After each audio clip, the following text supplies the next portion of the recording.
Hi guys, welcome back to my little corner on booktube. So today we got a little bit of a library haul.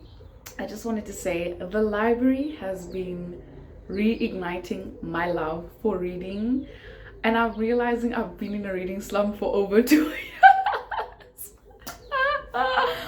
I've been in a reading slump for only over 2 years. I know. I only started getting back into the library like a month or two ago, but it's rekindled my love for reading, having access to like so many books, and then also the time crunch of like you got 2 weeks has just done something to my brain, where I'm reading books like this. Like the first book actually I already finished. It's called Book of Lies by Terry, and it was 3.75 stars. I really enjoyed it, even though there's some components of it that I don't agree with, and the main characters were irritating me, but it was still a really good read, and it's so good to see just how destructive lying to the people you love can be. But anyways, the first official book that I'm gonna talk about is Walking Lazarus.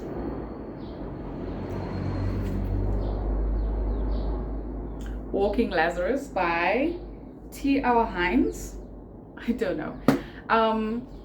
Again, Christian. So like I was just browsing through the library. Okay, so when I went to the library last week, I was only looking for two books.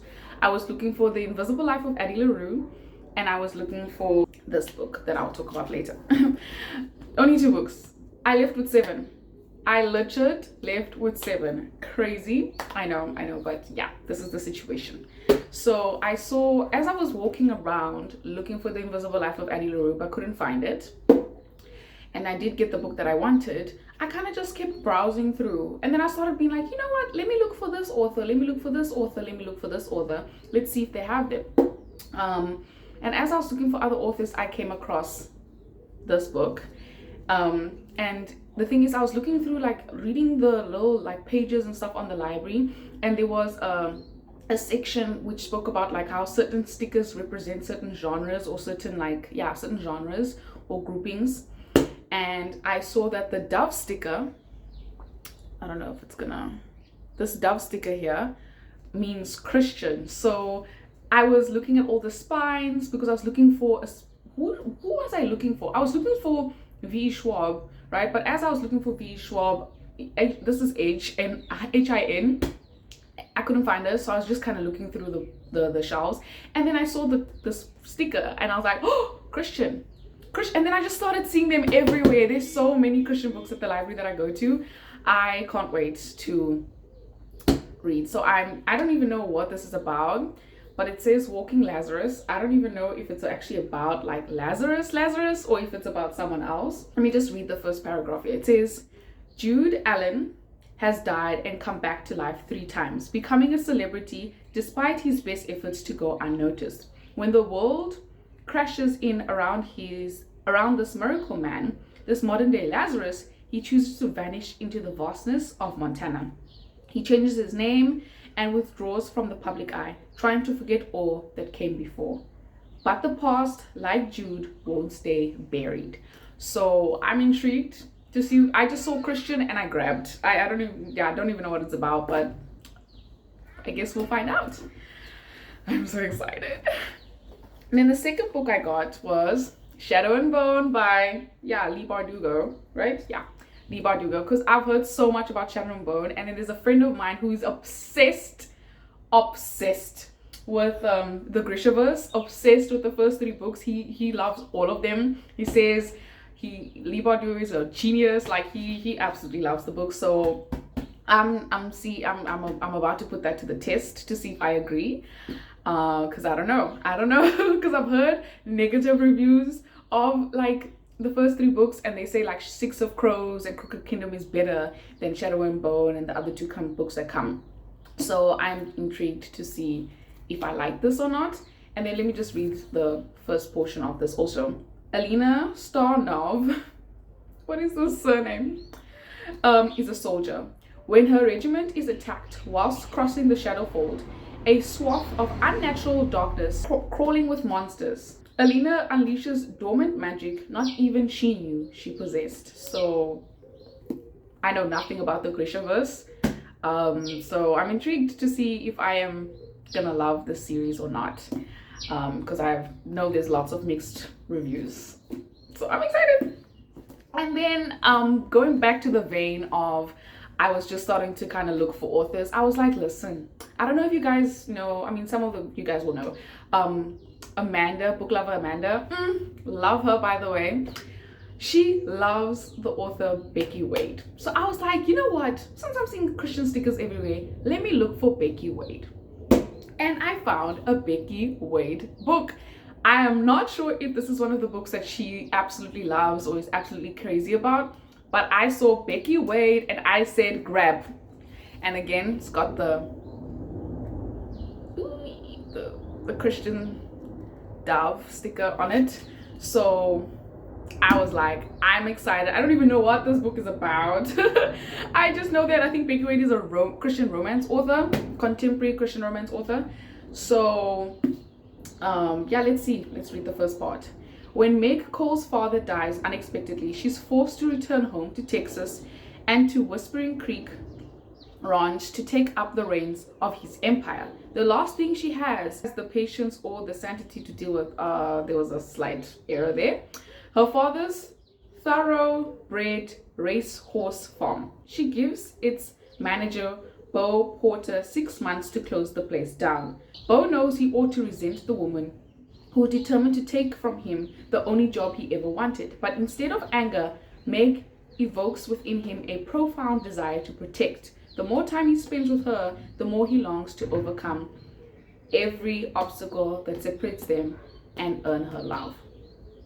Okay, that was 2 paragraphs, but I'm intrigued.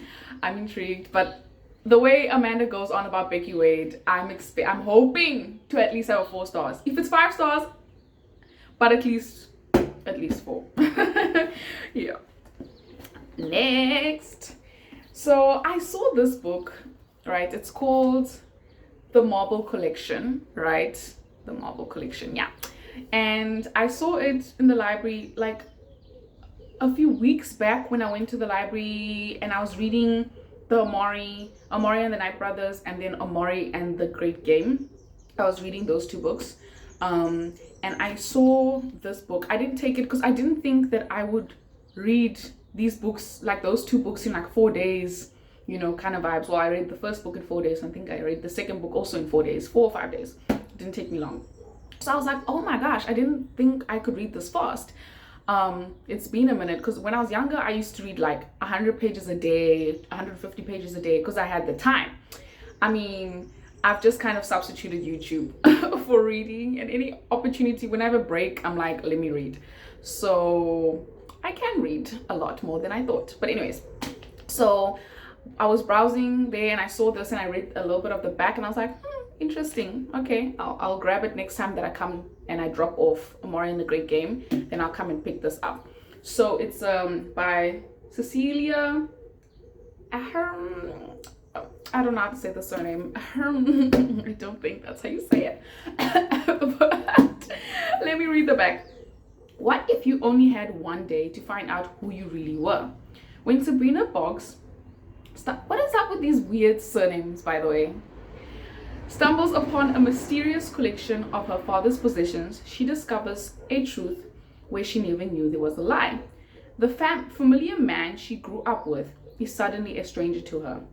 An unexpected break in her daily routine leaves her just one day to unlock the secrets of the man she thought she knew. A day that unearths memories, stories, and people she never knew existed. A day that changes her and those around her forever. Intrigued. Yes, intrigued. And then is this, no, 2 more books left. Okay, so there's 2 more books left. Yeah, the books are on my lap. Yes. The second last book is Surprise Me. I don't know who this author is. Sophie Kinsella. I don't know. It's a romance book because again, the stickers, I think means romance. So I was like, oh, just from that alone, I took it. I don't even think I read the back. I saw the cover, I saw the sticker, and I was like, let me give this a try. So let's see what the back has to say. After being together for 10 years, oh, I did read the back. Sylvie and Dan have a comfortable home, fulfilling jobs, beautiful twin girls, and communicate so seamlessly they even finish each other's sentences. They have a happy marriage and believe they know everything there is to know about each other, until it's casually mentioned to them that they could be together for another 68 years. And panic sets in. They quickly decide to create little surprises for each other to keep their relationship fresh and fun. But in their pursuit of Project Surprise Me, anything from unexpected gifts to restaurant dates to photo shoots, mishaps arise with disastrous and comical results. Gradually, the surprise turns to shocking discoveries. And when a scandal from the past is uncovered, they begin to wonder if they ever really knew each other after all. That's what I read, yes. So I think I saw this, and then I read the back and I was like, ooh, a romance book about a married couple? Yes, I'm there for it. Because a lot of romance books is a lot of the, we didn't know each other, then we meet, and then we get to know each other. It's like they start from not knowing each other to friends or fake dating or whatever situation you find yourself in. And then they get together and the book ends when they're together. But this one starts off with a couple already together. So I'm intrigued and excited to find out if I'm gonna like this or not. So yeah. And by the way, if you know this author, let me know if this book is worth reading or not. Yeah, let me know if any of these books are worth reading, if you guys have read any of them.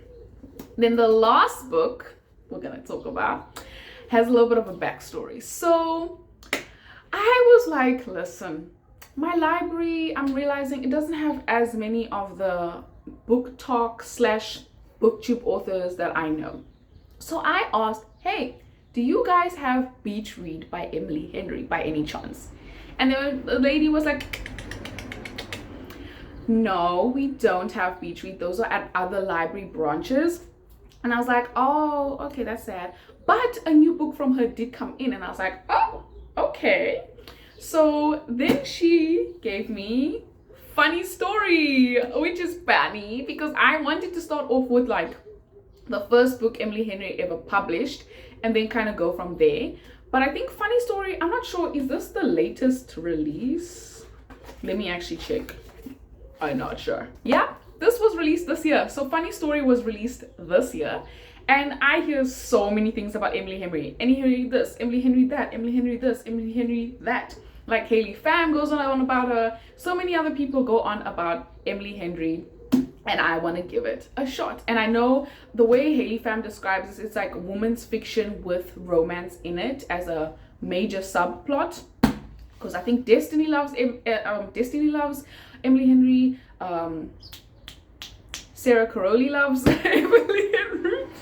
Other booktubers love her, so I want to give her a chance to see if I'm gonna love her, because I feel like a lot of people, the way that I read books and the way that a lot of people read books is not the same. Like books where people be like, oh, that was just a lot of fluff. To me, I'm like, were you reading the same book as me? So I definitely want to see if I'm gonna enjoy this, and I'm definitely gonna have a reading vlog about this one, definitely, because I have to show you guys my first experience with Emily Henry, the homegirl. And it's spring, so this looks like it could be a cute little spring read for me, because I know in America and in the Northern Hemisphere, it is autumn or fall, as you guys call it. But I am in springtime again, even though autumn is my favorite season, but it's fine, it's okay, it'll come again next year. Around my birthday time, autumn time, so it's all good. But let's read a little bit. So it says, Daphne always loved the way Peter told their story. This is until it became the prologue to his actual love story with his childhood bestie Petra. Oh, which is how Daphne ends up rooming with her total opposite and the other person who could possibly understand her predicament. Petra's ex, Miles. As expected, it's not a match made in heaven. That is until one night, while tossing back tequilas, they form a plan. And if it involves posting deliberately misleading photos of their adventures together, well, who could blame them? But it's all just for show, of course, because there's no way Daphne could actually start her new chapter by falling in love with her ex-fiance's new fiance's ex, right? Wow, that's a mouthful. Ex-fiance's new fiance's ex. Like that's a lot happening there. So I'm intrigued to see how this is gonna go. It's giving fake dating kind of vibes. I'm excited. So yeah, these are all the books that I got from the library. And let me hold them up. These are all the books that I got from the library. And I'm so excited to see how I feel about them. One book was already a 3.75, so let's see if we can top that with the rest. Thank you so much for watching. I hope you enjoyed the rest of your week. Don't forget to like, comment, and subscribe to all the YouTube things, and I'll see you in another one. Bye, guys.